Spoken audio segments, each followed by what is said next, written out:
ഇന്നത്തെ സിനിമ ഒരു social media സ്റ്റാറിന്റെ കഥയാണ്. ഇവളുടെ ചാനലിന്റെ വളർച്ച കണ്ട് എല്ലാവർക്കും ഭയങ്കര അത്ഭുതമാണ്. പക്ഷേ ഇവളുടെ ജീവിതത്തിൽ ഇവൾ സ്വപ്നത്തിൽ പോലും ചിന്തിക്കാത്ത ചില കാര്യങ്ങൾ നടക്കുകയാണ്. സിനിമയുടെ തുടക്കത്തിൽ ഒരു പെൺകുട്ടി മുറിവേറ്റ് കിടക്കുന്നതാണ് കാണിക്കുന്നത്.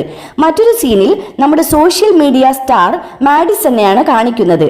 അവൾ ഒരു വ്ളോഗറാണ്. അവൾ അവളുടെ സബ്സ്ക്രൈബേഴ്സിന്റെ അഭ്യർത്ഥന പ്രകാരം വീഡിയോ എടുക്കാൻ വേണ്ടി തായ്ലൻഡിലേക്ക് വന്നിരിക്കുകയാണ്. അവളും അവളുടെ ബോയ് ഫ്രണ്ട് റയാനും കൂടി പ്ലാൻ ചെയ്താണ് ഈ ട്രിപ്പിന് റെഡിയായത്. അവളുടെ ബോയ് ഫ്രണ്ടിന് അവളുടെ കൂടെ കുറച്ച് സമയം ചെലവഴിക്കണമായിരുന്നു. പക്ഷേ അവൻ ജോലി തിരക്ക് കാരണം കുറച്ച് ദിവസം കഴിഞ്ഞേ തായ്ലൻഡിലേക്ക് വരികയുള്ളൂ. അവൻ വരുന്നതുവരെ മാഡിസിൻ ഒറ്റയ്ക്ക് തന്നെ തായ്ലൻഡിൽ യാത്ര ചെയ്യണമായിരുന്നു. അവൾ ഇപ്പോൾ ഒറ്റയ്ക്ക് ചില സ്ഥലങ്ങളിലൊക്കെ പോയി അവിടുന്ന് കുറെ ഫോട്ടോസ് ഒക്കെ എടുത്തു. അവൾ തായ്ലൻഡിൽ 5 സ്റ്റാർ ഹോട്ടലിലാണ് താമസിക്കുന്നത്. പിറ്റേ ദിവസം അവൾ ഒരു പ്രൊഡക്റ്റിന്റെ വീഡിയോ ഷൂട്ട് ചെയ്യുന്നതാണ് നമ്മൾ കാണുന്നത്. പക്ഷേ അവൾ ഒറ്റയ്ക്കായതുകൊണ്ട് തന്നെ ഒന്നും ചെയ്യാൻ അവൾക്കൊരു മൂഡ് ഉണ്ടായിരുന്നില്ല. അവൾ റയാന് കൂടെ മെസ്സേജ് അയച്ച് അവനോട് വേഗം തന്നെ തായ്ലൻഡിലേക്ക് വരണമെന്ന് പറയുന്നു. അവൻ എത്രയും പെട്ടെന്ന് തായ്ലൻഡിൽ എത്തിച്ചേരാമെന്ന് അവൾക്ക് വാക്കു കൊടുക്കുകയും ചെയ്യുന്നു. പിന്നീട് ഒരു ദിവസം മാഡിസിൻ ഒരു ബാറിൽ ഇരിക്കുമ്പോൾ അവളുടെ അടുത്ത് ഒരു അപ്പൂപ്പൻ വന്നിരുന്ന് പൈസ കാണിച്ച് അവളെ വശത്താക്കാൻ നോക്കുന്നു. അയാൾ അവളെ അയാളുടെ വീട്ടിലേക്ക് ക്ഷണിക്കുകയും ചെയ്യുന്നു. ഇത് കേട്ട മാഡിസിൻ വളരെ അസ്വസ്ഥയാകുന്നു. അവൾ അയാളോട് എഴുന്നേറ്റ് പോകാൻ പറഞ്ഞെങ്കിലും അയാൾ അത് കൂട്ടാക്കിയില്ല. അപ്പോഴാണ് നമ്മുടെ സിനിമയിലെ മറ്റൊരു കഥാപാത്രമായ സാൻഡ്ര അവിടേക്ക് വന്നത്. അവൾക്ക് തായ്ലൻഡിലെ ഇതുപോലത്തെ ലോക്കൽ ആളുകളെ പറ്റി നല്ല പോലെ അറിയാമായിരുന്നു. അതുകൊണ്ട് തന്നെ അവൾ ആ വയസ്സനെ കളിയാക്കി മാഡിസിന്റെ അടുത്ത് നിന്ന് ഓടിക്കുന്നു. സാൻഡ്രയുടെ തമാശ രൂപത്തിലുള്ള ആക്ഷൻ ഒക്കെ കണ്ടിട്ട് മാഡിസിന് അവളെ ഭയങ്കരമായിട്ട് ഇഷ്ടമാകുന്നു. പിന്നീട് സാൻഡ്രയും മാഡിസിനും ഒരുപാട് സംസാരിക്കുന്നു. സാൻഡ്ര പറഞ്ഞു, ഇതുപോലത്തെ ഒരുപാട് ആളുകൾ ഇവിടെ ഇനിയും ഉണ്ടാകും, അതുകൊണ്ട് നീ നന്നായി ശ്രദ്ധിക്കണം എന്ന് പറഞ്ഞു. മാഡിസിൻ സാൻഡ്രയോട് റയാനും മാഡിസിനും കൂടിയാണ് തായ്ലൻഡിലേക്ക് വരാൻ പ്ലാൻ ഇട്ടതെന്നും പിന്നീട് റയാൻ ഇനി കുറച്ച് ദിവസം കൂടി കഴിഞ്ഞേ വരുള്ളൂ, അതുകൊണ്ട് അവൾ ഒറ്റയ്ക്കാണ് ഇപ്പോൾ എല്ലാ സ്ഥലത്തും കറങ്ങുന്നതെന്നും ഒക്കെ സാൻഡ്രയോട് പറഞ്ഞു. ആളുകൾക്കൊക്കെ തോന്നുന്നത് നമ്മൾ വ്ളോഗർമാരുടെ ജീവിതം വളരെ അടിപൊളിയാണെന്നാണ്. പക്ഷേ നമ്മൾ എത്ര കഷ്ടപ്പെടുന്നുണ്ട് എന്നുള്ള കാര്യം നമുക്കല്ലേ അറിയുള്ളൂ. അപ്പോൾ സാൻഡ്ര പറഞ്ഞു, അവൾ ഒരു ഗൈഡാണ്. ഇവിടെ വരുന്ന ആളുകളെ കറക്റ്റ് ലൊക്കേഷനിൽ കൊണ്ടുപോയി സ്ഥലങ്ങളൊക്കെ കാണിക്കലാണ് സാൻഡ്രയുടെ ജോലി എന്ന് അവൾ പറഞ്ഞു. മാഡിസിന്റെയും സാൻഡ്രയുടെയും ഇടയിൽ ഇപ്പോൾ നല്ല ഫ്രണ്ട്ഷിപ്പായി കഴിഞ്ഞു. അതുകൊണ്ട് തന്നെ സാൻഡ്ര മാഡിസിനോട് ഒരു കസ്റ്റമറിനോട് എന്ന പോലെയല്ല, നല്ല സുഹൃത്തിനോട് എന്ന പോലെ നീ എൻ്റെ കൂടെ കറങ്ങാൻ വരുന്നോ എന്ന് ചോദിക്കുന്നു. ഇതുവരെ ആരും പോകാത്ത സ്ഥലങ്ങൾ കൂടി സാൻഡ്രയ്ക്ക് അറിയാമെന്ന് പറഞ്ഞപ്പോൾ മാഡിസിൻ അവളുടെ കൂടെ പോകാൻ താല്പര്യമുണ്ടെന്ന് പറഞ്ഞു. അങ്ങനെ അവർ രണ്ടുപേരും കൂടി ബൈക്കിൽ ഒരുപാട് സ്ഥലത്തേക്ക് പോകുന്നു. മാഡിസിൻ ഒരുപാട് നല്ല വ്ളോഗൊക്കെ ഷൂട്ട് ചെയ്തു. പിന്നീട് അവർ രണ്ടുപേരും ക്ലബിലൊക്കെ പോയിട്ട് വെറൈറ്റി ഫുഡൊക്കെ കഴിച്ചു. കുറെ കറങ്ങിയത് കൊണ്ട് തന്നെ നല്ലോണം ക്ഷീണിച്ചാണ് മാഡിസിൻ തൻ്റെ റൂമിലേക്ക് തിരിച്ചു വന്നത്. പക്ഷെ അവൾ ഹാപ്പി ആയിരുന്നു, കാരണം അവളുടെ വീഡിയോയ്ക്ക് നല്ല റീച്ച് കിട്ടുന്നുണ്ടായിരുന്നു. പക്ഷേ റൂമിലേക്ക് എത്തിയതോടെ അവളുടെ സന്തോഷമൊക്കെ ഇല്ലാതായി. കാരണം അവളുടെ റൂമിൽ ആരോ കയറിയിട്ട് അവളുടെ സാധനങ്ങളൊക്കെ മോഷ്ടിച്ചു കൊണ്ടുപോയിരിക്കുന്നു. അവളുടെ പാസ്പോർട്ട് പോലും അവൾക്ക് നഷ്ടമായിരിക്കുന്നു. ഇത് കണ്ടിട്ട് അവൾക്ക് വല്ലാത്ത വിഷമം തോന്നി. അവൾ ഈ കാര്യം സാൻഡ്രയോട് പറഞ്ഞു. പിന്നീട് അവർ പോലീസിന് കംപ്ലൈന്റും ചെയ്യുന്നു. സാൻഡ്ര അവൾക്കൊരു പുതിയ ഫോം കൊടുത്ത് പാസ്പോർട്ടിന് അപ്ലൈ ചെയ്യാൻ വേണ്ടി പറയുന്നു. 2 ആഴ്ചക്കുള്ളിൽ പാസ്പോർട്ട് കിട്ടുമെന്നും പറഞ്ഞു. പക്ഷേ ഇത്രയും ദിവസം അവിടെ താമസിക്കാൻ കഴിയില്ല എന്ന് മാഡിസിൻ പറയുന്നു. കാരണം അവൾക്ക് അമേരിക്കയിൽ കുറച്ച് ബ്രാൻഡ് പ്രൊമോഷൻ ചെയ്യാനുണ്ട്. പക്ഷേ അവൾക്ക് ഇവിടെ താമസിക്കാതെ വേറെ വഴിയില്ലായിരുന്നു. രാത്രിയിൽ ഈ കാര്യം അവൾ റയാനെ വിളിച്ചു പറഞ്ഞു. അപ്പോൾ റയാൻ മാഡിസിനേക്കാളും പ്രാധാന്യം കൊടുത്തത് അവളുടെ യൂട്യൂബ് ചാനലിനും അവൾ ചെയ്യേണ്ട പ്രൊമോഷനെയും ആണ്. അവൻ പറഞ്ഞു, നീ അവിടെ തന്നെ നിന്നാൽ നമ്മൾ പ്രൊമോഷന് വേണ്ടി വാങ്ങിയ പണമൊക്കെ തിരികെ കൊടുക്കേണ്ടി വരും. അങ്ങനെയൊക്കെ റയാൻ പറഞ്ഞപ്പോൾ തന്നെക്കാളും വലുത് റയാന് തൻ്റെ പണമാണ് എന്ന് തോന്നിയതുകൊണ്ട് തന്നെ അവനെ അപ്പം തന്നെ ബ്രേക്കപ്പ് ചെയ്ത് അവൻ്റെ കോള് കട്ട് ചെയ്യുന്നു. മാഡിസിൻ ആണെങ്കിൽ കുറച്ച് ദിവസം കൂടി തായ്ലൻഡിൽ താമസിച്ചാലേ പാസ്പോർട്ട് കിട്ടുകയുള്ളൂ. അതുകൊണ്ട് തന്നെ അവൾ സാൻഡ്രയുടെ കൂടെ വീണ്ടും കുറെ സ്ഥലങ്ങളിൽ കറങ്ങാൻ പോയി. അവൾ തൻ്റെ ചാനലിൽ കുറെ ഫോട്ടോസും വീഡിയോസും ഒക്കെ അപ്ലോഡ് ചെയ്യുകയും ചെയ്തു.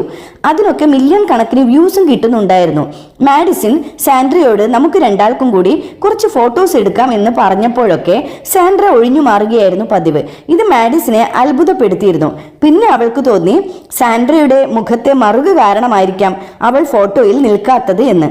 പിന്നീട് മാഡിസിനും സാൻഡ്രയും ബീച്ച് സൈഡിലുള്ള വില്ലയിൽ താമസിക്കാൻ വേണ്ടി പോയി. അവിടെ വെച്ച് സാൻഡ്ര മാഡിസിനോട് പറഞ്ഞു, നാളെ നമുക്ക് ഒരു ചെറിയ ഐലൻഡിലേക്ക് യാത്ര പോകാം.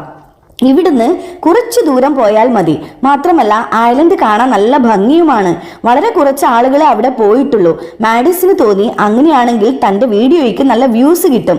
അങ്ങനെ അവൾ പോകാമെന്ന് പറയുന്നു. പിറ്റേ ദിവസം രാവിലെ രണ്ടാളും കൂടി ബോട്ടിൽ കയറി ഐലൻഡിലേക്ക് യാത്ര പുറപ്പെട്ടു. യാത്രയിലുടനീളം മാഡിസിൻ വീഡിയോ ഷൂട്ട് ചെയ്യുന്നുണ്ടായിരുന്നു. പക്ഷേ ഈ യാത്ര തന്റെ ജീവിതത്തിലെ ഏറ്റവും ദുരന്തമായ ഒരു യാത്രയാകുമെന്ന് മാഡിസിൻ അറിഞ്ഞിരുന്നില്ല. ഇതുവരെ ഈ കഥ നല്ല രീതിയിലാണ് പോയിക്കൊണ്ടിരുന്നത്. ഇനി വരാൻ പോകുന്നത് വലിയ ട്വിസ്റ്റാണ്. അങ്ങനെ മണിക്കൂറുകളോളം യാത്ര ചെയ്ത് അവർ ആ ചെറിയ ഐലൻഡിൽ എത്തിച്ചേർന്നു. അവിടെ അവർ ഒരു വലിയ മരത്തടി കണ്ടു. അതിൽ 7 വര വരച്ചിട്ടുണ്ടായിരുന്നു. ഈ വര വരച്ചിരിക്കുന്നത് ഒന്നുകിൽ അവിടെ താമസിച്ച ആരെങ്കിലും തൻ്റെ ദിവസങ്ങൾ എണ്ണി വരച്ചതാകാം.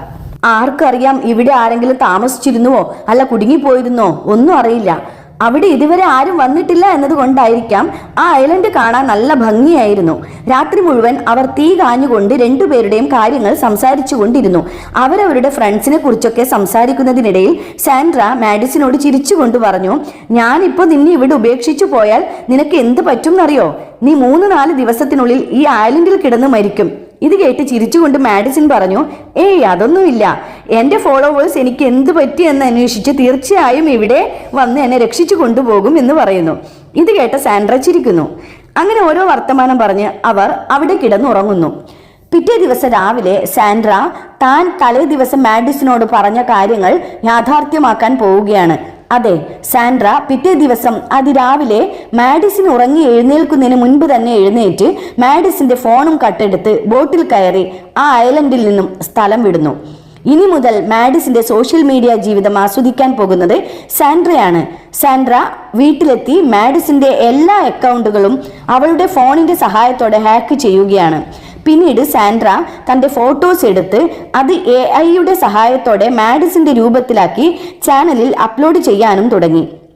ഓരോ ദിവസവും മാഡിസിന്റെ ഡ്രസ്സ് എടുത്തിട്ട് വീഡിയോ ഷൂട്ട് ചെയ്ത് അതും AI-യുടെ സഹായത്തോടെ അതേപോലെ മറ്റ് സോഫ്റ്റ്വെയറുകളുടെയും സഹായത്തോടെ മാഡിസിന്റെ ഫേസ് പോലെയാക്കി അപ്ലോഡ് ചെയ്തു.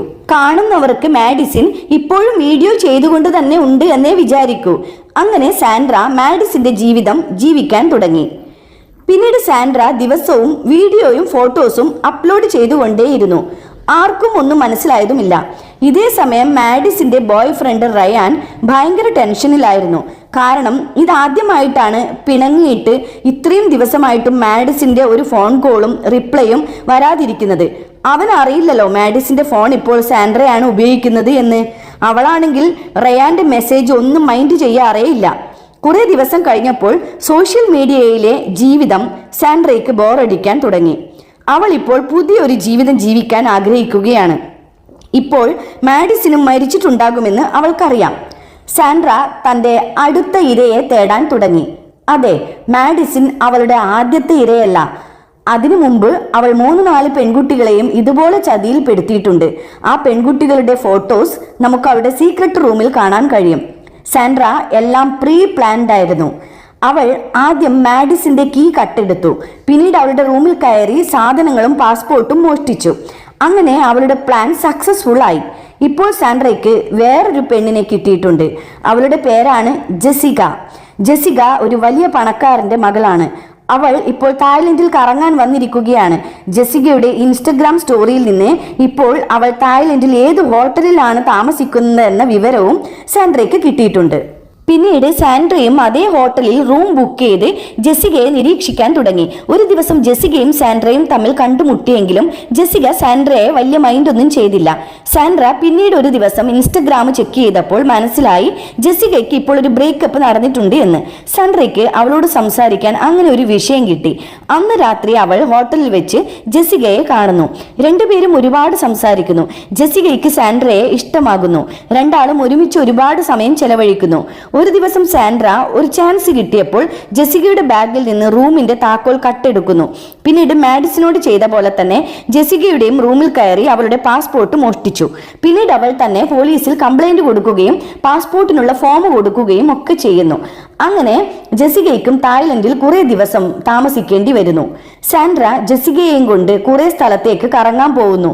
പിന്നീട് അവളെയും കൂട്ടി പഴയ ബീച്ച് ഹൗസിൽ താമസിക്കാൻ എത്തുന്നു. എന്നാൽ അവിടെ എത്തിയതും സാൻഡ്ര ഞെട്ടിപ്പോയി. എന്താണെന്ന് വെച്ചാൽ മാഡിസിന്റെ ബോയ് ഫ്രണ്ട് റയാനില്ലേ, അവൻ ദേ നിൽക്കുന്നു. കാരണം എന്താണെന്ന് വെച്ചാൽ ഈ ബീച്ച് ഹൗസ് മാഡിസിന്റെ പേരിലാണ് ബുക്ക് ചെയ്തിരിക്കുന്നത്. മാത്രമല്ല അതിനുള്ള പൈസ അടച്ചുകൊണ്ടിരിക്കുന്നത് റയാനുമാണ്. അതുകൊണ്ട് തന്നെ മാഡിസിൻ ഇവിടെ ഉണ്ടെന്ന് കരുതിയിട്ടാണ് റയാൻ ഇങ്ങോട്ടേക്ക് വന്നിരിക്കുന്നത്. റയാനെ കണ്ടതും സാൻഡ്ര ശരിക്കും ഷോക്കായിപ്പോയി. കാരണം മാഡിസിൻ പറഞ്ഞ് അവൾക്ക് റയാനെ നന്നായിട്ട് അറിയാം. മാഡിസിൻ ഇവിടുന്ന് കുറെ ദിവസം മുൻപ് പോയി എന്നും തങ്ങൾ നല്ല ഫ്രണ്ട്സ് ആയതുകൊണ്ട് കുറച്ച് ദിവസം ഇവിടെ താമസിക്കാൻ എന്നോട് പറഞ്ഞെന്നും സാൻഡ്ര റയാനോട് പറഞ്ഞു. എന്നാൽ ഇതിനിടയ്ക്ക് സാൻഡ്രയ്ക്ക് വേറൊരു അബദ്ധം പറ്റി. എന്താണെന്ന് വെച്ചാൽ ഈ വില്ല തൻ്റെതാണെന്നാണ് ജെസികയോട് അവൾ പറഞ്ഞിരിക്കുന്നത്. അതുകൊണ്ട് തന്നെ സാൻഡ്രയുടെ മേലെ ജെസികയ്ക്ക് ചെറിയൊരു ഡൗട്ടും തോന്നുന്നുണ്ട്. അങ്ങനെ മാഡിസിനെ കാണുന്നതുവരെ അവിടെ തന്നെ താമസിക്കാൻ വേണ്ടി റയാൻ തീരുമാനിക്കുന്നു. അതറിഞ്ഞത് മുതൽ അടുത്ത പ്ലാനിങ്ങിലായി സാൻഡ്ര. അടുത്ത ദിവസം തന്നെ അവൾ ഒരു സോഫ്റ്റ്വെയർ ഉപയോഗിച്ച് തന്റെ ശബ്ദം മാറ്റി മാഡിസിന്റെ ശബ്ദത്തിൽ റയാനെ ഫോൺ ചെയ്യുന്നു. ആ ഫോൺ വിളിക്കുമ്പോൾ സാൻഡ്രയും അവന്റെ അടുത്ത് തന്നെ ഉണ്ട്. അവള് ആ സോഫ്റ്റ്വെയറിൽ എന്ത് ടൈപ്പ് ചെയ്യുന്നുവോ അത് റയാന്റെ ഫോണിൽ മാഡിസിൻ സംസാരിക്കുന്നത് പോലെയാണ് തോന്നുക. നമ്മൾ തമ്മിൽ ബ്രേക്കപ്പ് ആയതല്ലേ, അതുകൊണ്ട് എത്രയും പെട്ടെന്ന് ഈ വില്ല വിട്ടു പോകണമെന്ന് സാൻഡ്ര മാഡിസിന്റെ ഫേക്ക് വോയിസിൽ റയാനോട് പറയുന്നു. എന്നാൽ ഇതൊക്കെ തൽക്കാലത്തേക്കുള്ള ഒരു പിണക്കമാണെന്നും അവൾ തിരികെ തന്റെ അടുത്തേക്ക് തന്നെ വരുമെന്നും അവൻ വിശ്വസിക്കുന്നു. അതുകൊണ്ട് തന്നെ ഈ വില്ലയിൽ തന്നെ താമസിക്കാനാണ് റയാന്റെ തീരുമാനം. ഇത് സാൻഡ്രയ്ക്ക് ഒരു തിരിച്ചടിയായിരുന്നു. അങ്ങനെ പിറ്റേ ദിവസം മുതൽ അവർ 3 പേരും ഒരുമിച്ചായി യാത്ര. സാൻഡ്ര എല്ലാവർക്കും വേണ്ടി ഫുഡ് വാങ്ങാൻ പോയ സമയത്ത് മാഡിസിന്റെ സാധനങ്ങളും പാസ്പോർട്ടും ഒക്കെ മോഷണം പോയ കാര്യം റയാൻ ജെസികയോട് പറയുന്നു. അത് കേട്ട് തനിക്കും ഇതേ അനുഭവം ഉണ്ടായ കാര്യം ജെസികയും റയാനോട് പറയുന്നു. അതുകാരണം റയാനും ജെസികയ്ക്കും സാൻഡ്രയെ നല്ല ഡൗട്ട് തോന്നാൻ തുടങ്ങി. അതുകൊണ്ട് ജെസിക പിന്നീട് സാൻഡ്രയെ പറ്റി അന്വേഷണം തുടങ്ങി. അവളെ പറ്റി കൂടുതൽ അറിയാൻ വേണ്ടി ജെസിക ഒരു മെസ്സേജ് മാഡിസിന്റെ ഫോണിലേക്ക് അയക്കുന്നു. എന്നാൽ മാഡിസിന്റെ ഫോൺ ഇപ്പോൾ നമ്മുടെ സാൻഡ്രയുടെ കയ്യിലാണല്ലോ, അതുകൊണ്ട് ആ മെസ്സേജ് കാണുന്നത് സാൻഡ്രയാണ്. അത് വായിച്ചപ്പോൾ ജെസികയ്ക്ക് തന്നെ സംശയം തോന്നാൻ തുടങ്ങി എന്ന് സാൻഡ്രയ്ക്ക് മനസ്സിലായി. മാത്രമല്ല ജെസിക ആ വില്ല വിടാനും തീരുമാനിച്ചിരിക്കുകയാണ്. അതറിഞ്ഞതും സാൻഡ്ര തന്റെ വില്ലയിലേക്ക് പോകുന്നു. നീ ഇത് എവിടേക്കാണ് പോകുന്നത്? നിനക്കിവിടെ ഒരു കുഴപ്പവും വരില്ല. റയാനുമായിട്ട് ബ്രേക്കപ്പ് ആയ ശേഷം മാഡിസിൻ നിന്റെ കൂടെ അല്ലായിരുന്നോ? ആ രാത്രിയിൽ നിങ്ങൾ എവിടെയായിരുന്നു? നീ ഇത് എന്തൊക്കെയാ പറയുന്നത്? അപ്പൊ റയാൻ പറഞ്ഞത് സത്യമായിരുന്നു. നീ എന്നോട് എന്താ പറഞ്ഞത്? നീ നിന്റെ ബോയ് ഫ്രണ്ടുമായിട്ട് വില്ല ബുക്ക് ചെയ്തു എന്നല്ലേ? മാഡിസിനെ പറ്റിയോ റയാനെ പറ്റിയോ നീ ഒന്നും ഇതുവരെ എന്നോട് പറഞ്ഞിട്ടില്ലല്ലോ. പക്ഷേ ഇത് മാഡിസിന്റെ പേരിലുള്ള സ്ഥലമാണ് എന്ന് വെച്ചാൽ നീ എന്നെ പറഞ്ഞു പറ്റിക്കുകയായിരുന്നു. തനിക്ക് എല്ലാ കാര്യങ്ങളും മനസ്സിലായി എന്നും താൻ എല്ലാം പോലീസിൽ പറയാൻ പോവുകയാണ് എന്നും ജെസിക പറയുന്നു. അവള് പുറത്തേക്ക് പോയാൽ എല്ലാവരും എല്ലാം അറിയില്ലേ? അതുകൊണ്ട് തന്നെ പുറത്തേക്ക് പോകാൻ തുടങ്ങിയ ജെസികയെ സാൻഡ്ര അടിച്ചു വീഴ്ത്തുന്നു. പിന്നീട് തറയിൽ വീണ അവളുടെ കഴുത്തിൽ തന്റെ ചെരുപ്പിന്റെ ഹൈ ഹീൽ കുത്തിയിറക്കി. അങ്ങനെ ക്രൂരമായി സാൻഡ്ര ജെസികയെ കൊലപ്പെടുത്തുന്നു. അതിനുശേഷം അവളുടെ ഡെഡ് ബോഡി ആരും കാണാതെ ഒരു സൂട്ട് കേസിൽ വെച്ച് അടക്കുന്നു. ഈ സമയത്താണ് ജെസികയുടെ ഫോണിലേക്ക് ഒരു മെസ്സേജ് വരുന്നത്. അത് കേട്ട് സാൻഡ്ര അവളുടെ ഫോൺ എടുത്തു നോക്കിയപ്പോഴോ ജെസികയെ ടാഗ് ചെയ്തിട്ട് റയാൻ ഒരു ഫോട്ടോ ഇൻസ്റ്റഗ്രാമിൽ പോസ്റ്റ് ചെയ്തിരിക്കുകയാണ്. മാത്രമല്ല ആ ഫോട്ടോയിൽ ജെസികയുടെ പിന്നിലായിട്ട് തന്നെ സാൻഡ്രയും നിൽപ്പുണ്ട്. ഇത് കണ്ട് ഷോക്കായതും അവൾ അപ്പോൾ തന്നെ ആ ഫോട്ടോ ജെസികയുടെ അക്കൗണ്ടിൽ നിന്നും ഡിലീറ്റ് ചെയ്ത് കളഞ്ഞു. അങ്ങനെ പിറ്റേ ദിവസം ജെസിക നാട്ടിലേക്ക് തിരിച്ചു പോയെന്നും ഇനി ഒരിക്കലും തിരിച്ചു വരില്ല എന്നും അവൾ റയാനോട് പറയുന്നു. എന്നാൽ അവൻ അത് കേട്ടിട്ട് എന്തോ ഒരു പന്തികേട് തോന്നി. അല്പനേരം കഴിഞ്ഞ് അവൻ മാഡിസിന്റെ അക്കൗണ്ട് എടുത്തു നോക്കിയപ്പോഴാണ് അതിൽ അവൾ മറ്റൊരു പയ്യനുമായിട്ട് നിൽക്കുന്ന ഫോട്ടോ അവൻ കണ്ടത്. ആ ഫോട്ടോയുടെ താഴെ ഇതെന്റെ പുതിയ ലവർ ആണെന്നും അവൾ എഴുതിയിട്ടുണ്ട്. ഇത് കണ്ട് റയാൻ ശരിക്കും തകർന്നുപോയി. എന്നാൽ ഇത് സാൻഡ്രയുടെ പണിയാണെന്ന് അവൻ അറിഞ്ഞിരുന്നില്ലല്ലോ. അവൻ ആ ഫോട്ടോ കണ്ടെന്ന് മനസ്സിലാക്കിയതും മാഡിസിനെ മറക്കണമെന്നും അവളെക്കാൾ നല്ലൊരു പെൺകുട്ടിയെ റയാന് കിട്ടുമെന്നും അങ്ങനെ ഓരോ കാര്യങ്ങൾ പറഞ്ഞ് സാൻഡ്ര അവനെ സമാധാനിപ്പിക്കുന്നു. അല്ല, കുറച്ച് ദിവസങ്ങളായിട്ട് അവൾ നന്നായിട്ട് ചേഞ്ച് ആയിട്ടുണ്ട്. അവളുടെ ഇൻസ്റ്റഗ്രാമിന്റെ ഓരോ കമന്റ്സ് കാണുമ്പോഴും അതെനിക്ക് വ്യക്തമായിട്ട് മനസ്സിലാവുന്നുണ്ട്. ഇവിടെ വന്ന ശേഷം അവൾ വേറൊരു ആളായി മാറിയതുപോലെ. അങ്ങനെ ഓരോരോ കാര്യങ്ങൾ പറഞ്ഞ് റയാൻ സങ്കടപ്പെടാൻ തുടങ്ങി. ഇത് കണ്ട് അവന്റെ വിഷമം മാറ്റാൻ എന്നും പറഞ്ഞ് അവൾ അവനെ ഒരു ബാറിലേക്ക് കൂട്ടിക്കൊണ്ടുപോകുന്നു. അവിടെ വെച്ച് അവൾ അവന് കുടിക്കാനുള്ള ഡ്രിങ്ക്സിൽ മയക്കുമരുന്ന് കലക്കുന്നു. അങ്ങനെ ആ ഡ്രിങ്ക്സ് കുടിച്ച് മയങ്ങിയതും റയാനെയും കൊണ്ട് സാൻഡ്ര തിരികെ വില്ലയിലേക്ക് തന്നെ വരുന്നു. പിന്നീട് റൂമിലേക്ക് എത്തിയതും ഫേസ് ലോക്ക് വെച്ച് അവന്റെ ഫോണിന്റെ ലോക്ക് മാറ്റി. പിന്നീട് നേരത്തെ ജെസികയുടെ ഒരു ഫോട്ടോ അവൻ പോസ്റ്റ് ചെയ്തില്ലേ, അത് ഡിലീറ്റ് ചെയ്ത് കളയുന്നു. പിന്നീട് അവന്റെ ഡ്രസ്സെല്ലാം മാറ്റിയിട്ട് അവനെ ഫുള്ളി നേക്കഡാക്കി അവളും അതുപോലെ ചെയ്ത ശേഷം അവന്റെ കൂടെ കയറി കിടക്കുന്നു. പിറ്റേന്ന് ഉറക്കമെണീറ്റ റയാൻ കാണുന്നത് തന്നെ കെട്ടിപ്പിടിച്ച് കിടക്കുന്ന സാൻഡ്രയാണ്. അത് കണ്ട് അവൻ നല്ല ഷോക്കായി. എന്നാൽ സാൻഡ്ര ആണെങ്കിൽ നമ്മൾ തമ്മിൽ എല്ലാം കഴിഞ്ഞു എന്നും പറഞ്ഞ് കൂളായിട്ട് അവിടുന്ന് എഴുന്നേറ്റ് പോകുന്നു. നടന്ന കാര്യങ്ങളൊന്നും ഓർമ്മയില്ലാത്തത് കൊണ്ട് തന്നെ അവൻ അത് വിശ്വസിക്കുകയും ചെയ്യുന്നു. മാത്രമല്ല തെളിവിന് വേണ്ടി രാത്രിയിൽ എടുത്ത കുറച്ച് ഫോട്ടോസും അവൾ അവന് കാണിച്ചു കൊടുത്തിട്ടുണ്ടായിരുന്നു. അങ്ങനെ ഇനി മാഡിസിനെ കാത്തിരുന്നിട്ട് കാര്യമില്ലാന്ന് മനസ്സിലായതും അവൻ തിരിച്ചു പോകാൻ തീരുമാനിക്കുന്നു. അവനെ സ്റ്റേഷൻ വരെ കൊണ്ടുവിടുന്നത് സാൻഡ്രയാണ്. പക്ഷേ അവിടെ നിന്ന് പോകാൻ അവന് മനസ്സ് വരുന്നില്ല. എന്തൊക്കെയോ പ്രശ്നങ്ങൾ നടക്കുന്നത് പോലെ അവന്റെ മനസ്സ് പറയുന്നു. അതുകൊണ്ട് തന്നെ ഈ അടുത്ത് മാഡിസിൻ പോസ്റ്റ് ചെയ്ത ഫോട്ടോസും വീഡിയോസും എല്ലാം അവൻ വീണ്ടും ചെക്ക് ചെയ്യാൻ തുടങ്ങി. അപ്പോഴാണ് അവൾ ഈയിടെയായി പോസ്റ്റ് ചെയ്ത വീഡിയോസിനും ഫോട്ടോസിനും എല്ലാം നല്ല രീതിയിൽ ക്വാളിറ്റി കുറവാണ് എന്ന് അവന് മനസ്സിലായത്. അതുകൊണ്ട് തന്നെ അവളുടെ അക്കൗണ്ടിന്റെ ഫോളോവേഴ്സും നന്നായിട്ട് കുറഞ്ഞിട്ടുണ്ട്. ഇതിലൊക്കെ എന്തോ സംശയം തോന്നിയതും അവൾ അവസാനമായിട്ട് ഫോട്ടോ എടുത്തിരിക്കുന്ന സ്ഥലത്തേക്ക് അവളെ അന്വേഷിച്ച് റയാൻ പോകുന്നു. എന്നാൽ അവിടെ ചെന്ന് അവൾ അന്വേഷിച്ചപ്പോഴാണ് മാഡിസൺ എന്നൊരാളെ ഇവിടെ താമസിക്കുന്നില്ല എന്നറിഞ്ഞത്. അതും കൂടി ആയപ്പോഴേക്കും അവൻ നല്ല കൺഫ്യൂഷൻ ആവാൻ തുടങ്ങി. ആ സങ്കടത്തിൽ അവൻ ഒരു ബാറിൽ ചെന്ന് കുടിച്ചുകൊണ്ടിരിക്കുമ്പോഴാണ് തുടക്കത്തിൽ നമ്മുടെ മാഡിസനെ ശല്യം ചെയ്ത ഒരു അപ്പൂപ്പനില്ലേ, അയാൾ അവിടേക്ക് വന്നത്. റയാൻ സങ്കടപ്പെട്ടിരിക്കുന്നത് കണ്ട് അയാൾ കാര്യം അന്വേഷിക്കുന്നു. അപ്പോഴാണ് മാഡിസനെ അറിയാമോ എന്നും ചോദിച്ച് അവൻ അവളുടെ ഫോട്ടോ അയാൾക്ക് കാണിച്ചു കൊടുക്കുന്നത്. അയാൾക്കാണെങ്കിൽ മാഡിസനെ നല്ല ഓർമ്മയും ഉണ്ട്. കുറച്ചു ദിവസം മുൻപേ മാഡിസനെ ബാറിൽ വെച്ച് കണ്ട കാര്യവും അവളെ സാൻഡ്ര വന്ന് കൂട്ടിക്കൊണ്ടുപോയ കാര്യവും എല്ലാം അയാൾ പറയുന്നു. സാൻഡ്രയുടെ മുഖത്ത് ഒരു വലിയ പാടുണ്ടായത് കൊണ്ട് തന്നെ അയാൾ പറയുന്നത് സാൻഡ്രയെ തന്നെയാണെന്ന് റയാന് മനസ്സിലായി. മാത്രമല്ല മാഡിസൺ അവസാനമായിട്ട് ഒരു ഫോട്ടോ പോസ്റ്റ് ചെയ്തില്ലേ, ആ ഫോട്ടോ ഫേക്ക് ആയിരിക്കാം എന്നും അയാൾ പറയുന്നു. കാരണം ഇപ്പോൾ തായ്ലൻഡിൽ മഴക്കാലമാണ്. അതുകൊണ്ട് തന്നെ ആകാശം എപ്പോഴും ഇരുണ്ട് മൂടി കിടക്കും. പക്ഷെ മാഡിസന്റെ ആ ഫോട്ടോയിലെ അത് നല്ല തെളിഞ്ഞ ആകാശമായിരുന്നു. അതും കൂടി കേട്ടപ്പോഴേക്കും ആ ഫോട്ടോ ആരോ എഡിറ്റ് ചെയ്ത് ഇട്ടതാണെന്ന് റയാന് മനസ്സിലായി. അത് മനസ്സിലായതും അന്ന് തന്നെ മറ്റൊരു സോഫ്റ്റ്വെയർ ഉപയോഗിച്ച് ഫോട്ടോസിന്റെയും വീഡിയോസിന്റെയും ഫിൽട്ടർ അവൻ മാറ്റുന്നു. അപ്പോഴാണ് മാഡിസന്റെ രൂപത്തിൽ വന്നത് സാൻഡ്ര തന്നെയാണെന്ന് അവന് മനസ്സിലായത്. അങ്ങനെയാണെങ്കിൽ മാഡിസിന് എന്തോ പറ്റിയിട്ടുണ്ട്. അതിന് കാരണക്കാരി സാൻഡ്രയും. പിറ്റേ ദിവസം അവൻ സാൻഡ്രയുടെ വീട് കണ്ടുപിടിച്ച് അവൾ ഇല്ലാത്ത സമയം നോക്കി അങ്ങോട്ടേക്ക് പോകുന്നു. അവിടെ എത്തി ആ വീട് മുഴുവൻ അരിച്ചു പെറുക്കുന്ന സമയത്താണ് ഒരു ബാഗിൽ നിന്നും മാഡിസന്റെ ഡയറി അവന് കിട്ടുന്നത്. ആ ഡയറിയിൽ അവസാനമായിട്ട് അവൾ ആ ഐലൻഡിൽ പോയതും സാൻഡ്രയ്ക്ക് സ്വന്തമായിട്ടൊരു ബോട്ടുള്ള കാര്യവും എല്ലാം അതിൽ എഴുതിയിട്ടുണ്ട്. ഈ സമയത്താണ് സാൻഡ്ര അങ്ങോട്ടേക്ക് വന്നത്. അവൾ വരുന്നത് കണ്ടതും അവൻ പിറകിൽ നിന്നും അവളെ അടിച്ചു വീഴ്ത്തി. പിന്നീട് കൈയും കാലും എല്ലാം കെട്ടി ഒരു കസേരയിൽ ഇരുത്തി. അവളാണെങ്കിൽ എനിക്കൊന്നും മനസ്സിലാകുന്നില്ല, നീ കൂടുതൽ അഭിനയിക്കൊന്നും വേണ്ട, അതും പറഞ്ഞ് അവൻ മാഡിസിന്റെ ഡയറി മുഴുവനും വായിച്ചു കേൾപ്പിക്കുന്നു. അപ്പോൾ നീ അവളെ നന്നായിട്ട് മുതലെടുക്കുകയായിരുന്നു അല്ലേ? മര്യാദയ്ക്ക് സത്യം പറഞ്ഞോ, മാഡിസൺ എവിടെ? പറഞ്ഞില്ലെങ്കിൽ ഞാൻ പോലീസിനെ വിളിക്കും. പോലീസുകാർ വന്നാൽ എന്നെയല്ല നിന്നെയായിരിക്കും അവരെ അറസ്റ്റ് ചെയ്ത് കൊണ്ടുപോകുന്നത് എന്ന് സാൻഡ്ര റയാനോട് പറഞ്ഞു. അവൾ അങ്ങനെ പറയാൻ കാരണം കഴിഞ്ഞ രാത്രിയിൽ അവൾ റയാന്റെ ഫോൺ എടുത്ത് മാഡിസന്റെ അക്കൗണ്ടിലേക്ക് ഒരുപാട് മോശമായ കമന്റ്സ് ഇട്ടിരുന്നു. മാത്രമല്ല ഇപ്പോൾ നീ ഇതാ ഒരു പെണ്ണിനെ കെട്ടിയിട്ടിരിക്കുന്നു, എന്നെ പോലെ നീ മാഡിസനെ അടിക്കാറില്ലായിരുന്നോ? അതിനെപ്പറ്റി അവൾ എന്നോട് മെസ്സേജ് അയച്ചു പറഞ്ഞിട്ടുണ്ട്.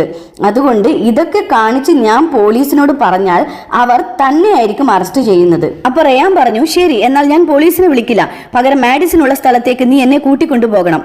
അങ്ങനെ സാൻഡ്ര റയാനെ തന്റെ ബോട്ടിന്റെ അടുത്തേക്ക് കൂട്ടിക്കൊണ്ടുപോകുന്നു. പക്ഷേ അവളൊരു സൈക്കോ കില്ലർ ആണെന്ന് അവന് അറിയില്ലല്ലോ. ബോട്ടിനടുത്ത് എത്തിയതും അവൾ അവനെ പിടിച്ച് വെള്ളത്തിലേക്ക് തള്ളിയിട്ടു. കൂടെ തന്നെ അവളും എടുത്തു ചാടി. അതിനുശേഷം വെള്ളത്തിനടിയിൽ വെച്ച് ഒരു കത്തി കൊണ്ട് അവനെ കുത്തിക്കൊല്ലുകയും ചെയ്തു. അങ്ങനെ അവൾ അവന്റെ ഡെഡ് ബോഡി എടുത്ത് ആ ബോട്ടിലേക്ക് തന്നെ കയറ്റി. പിന്നീട് തന്റെ റൂമിൽ എത്തിയതും മാഡിസന്റെ അക്കൗണ്ടിൽ നിന്നും അവൾ റയാനെ കുറിച്ച് കുറെ മോശമായ കാര്യങ്ങൾ പോസ്റ്റ് ചെയ്യുന്നു. മാത്രമല്ല റയാൻ അയച്ചതാണെന്നും പറഞ്ഞ് മോശമായ രീതിയിലുള്ള കുറെ മെസ്സേജുകളെല്ലാം അവൾ പോസ്റ്റ് ചെയ്യുന്നുണ്ട്. ഇതെല്ലാം കണ്ടിട്ട് മാഡിസന്റെ ഫോളോവേഴ്സ് അവളെ സമാധാനിപ്പിച്ചുകൊണ്ട് കുറെ മെസ്സേജുകളും അയക്കാൻ തുടങ്ങി. അങ്ങനെ പിറ്റേന്ന് നേരം വെളുത്തതും സാൻഡ്ര തന്റെ ബോട്ടും എടുത്തുകൊണ്ട് നേരെ ഐലൻഡിലേക്ക് പോയി. അവൾ കൊന്ന ജെസികയുടെയും റയാന്റെയും ബോഡി ആ ഐലൻഡിൽ ഉപേക്ഷിക്കുക എന്നതായിരുന്നു അവളുടെ ഉദ്ദേശം. പക്ഷേ ഐലൻഡിലേക്ക് എത്തിയതും അവൾ ശരിക്കും ഞെട്ടിപ്പോയി. കാരണം അവിടെ തീയൊക്കെ കത്തിച്ചു വെച്ച് മീനൊക്കെ ചുട്ടു തിന്നിരിക്കുന്നു. അതിന്റെ അർത്ഥം മാഡിസൺ ഇപ്പോഴും അവിടെ ജീവിച്ചിരിപ്പുണ്ട് എന്നല്ലേ? മാത്രമല്ല അവിടെയുള്ള ഒരു മരത്തടിയിൽ 38 ദിവസങ്ങളും അവൾ അടയാളപ്പെടുത്തിയിട്ടുണ്ട്. എന്ന് വെച്ചാൽ അതിനർത്ഥം 38 ദിവസമായിട്ടും മാഡിസൺ ഇവിടെ ജീവിച്ചിരിക്കുന്നു എന്നാണ്. അത് മനസ്സിലായതും മാഡിസനെയും തെരഞ്ഞുകൊണ്ട് സാൻഡ്ര ആ ദ്വീപ് മുഴുവൻ നടക്കാൻ തുടങ്ങി. നടന്നു പോകുന്ന വഴിക്കെല്ലാം മാഡിസൺ ജീവിച്ചിരിപ്പുണ്ട് എന്നതിന്റെ തെളിവുകൾ അവൾ കാണുന്നു. പക്ഷേ ആ ഐലൻഡ് മുഴുവൻ തപ്പിയിട്ടും അവിടെ എങ്ങും അവൾക്ക് മാഡിസനെ കാണാൻ കഴിഞ്ഞില്ല. എന്നാൽ പെട്ടെന്നാണ് സാൻഡ്രയുടെ പിറകിൽ കൂടി വന്ന് മാഡിസൺ അവളെ അടിച്ചു വീഴ്ത്തുന്നത്. തറയിലേക്ക് വീണതും അവിടെ ഇട്ട് തന്നെ കുറെ അടി അങ്ങ് കൊടുത്തു. അങ്ങനെ അവൾ തിരികെ തീരത്തേക്ക് വന്നതും അവിടെ സാൻഡ്രയുടെ ബോട്ട് കിടക്കുന്നത് കാണുന്നു. അത് കണ്ട് ആവേശത്തിൽ അതിലേക്ക് കയറാനായി ചെന്നപ്പോഴാണ് ഒരു ഡെഡ് ബോഡി അതിൽ കിടക്കുന്നത് അവൾ കണ്ടത്. ഷീറ്റ് മാറ്റി നോക്കിയപ്പോൾ അത് റയാനാണെന്ന് അവൾക്ക് മനസ്സിലായി. പക്ഷെ അവൾക്കൊന്നും ചെയ്യാൻ പറ്റില്ലല്ലോ. അങ്ങനെ ആ ബോട്ടും എടുത്തുകൊണ്ട് അവൾ അവിടുന്ന് രക്ഷപ്പെടുകയാണ്. ബോധം പോയ സാൻഡ്ര ബോട്ടിന്റെ ശബ്ദം കേട്ട് ഞെട്ടി എഴുന്നേറ്റ് ഓടി വന്നു. അപ്പോഴേക്കും ബോട്ടും മാഡിസനും അവിടുന്ന് മുന്നോട്ടേക്ക് പോയി കഴിഞ്ഞിരുന്നു. അത് കണ്ട് സാൻഡ്രയ്ക്ക് ശരിക്കും വട്ടായതുപോലെ തന്നെ തോന്നി. അവൾ ചിരിക്കുകയാണ് ചെയ്യുന്നത്. ഇനിയിപ്പോ ചിരിക്കാനല്ലേ പറ്റൂ. മറ്റുള്ളവർക്ക് കൊടുത്ത പണി ഇപ്പോൾ അതേപോലെ തിരിച്ചു കിട്ടിയിരിക്കുകയാണ്. ഇനി മരണം വരെ സാൻഡ്രയ്ക്ക് ഈ ഐലൻഡിൽ തന്നെ കഴിയാം. അങ്ങനെ രക്ഷപ്പെട്ടു പോകുന്ന മാഡിസനെയും കാണിച്ചുകൊണ്ട് ഇൻഫ്ലുവൻസർ എന്ന മൂവി ഇവിടെ അവസാനിക്കുന്നു. അപ്പോൾ ഈ മൂവി ഇഷ്ടപ്പെട്ടിട്ടുണ്ടെങ്കിൽ നിങ്ങൾ എല്ലാവരും ഈ ചാനൽ ഒന്ന് സബ്സ്ക്രൈബ് ചെയ്യണേ. പുതിയൊരു കഥയുമായി വീണ്ടും കാണാം.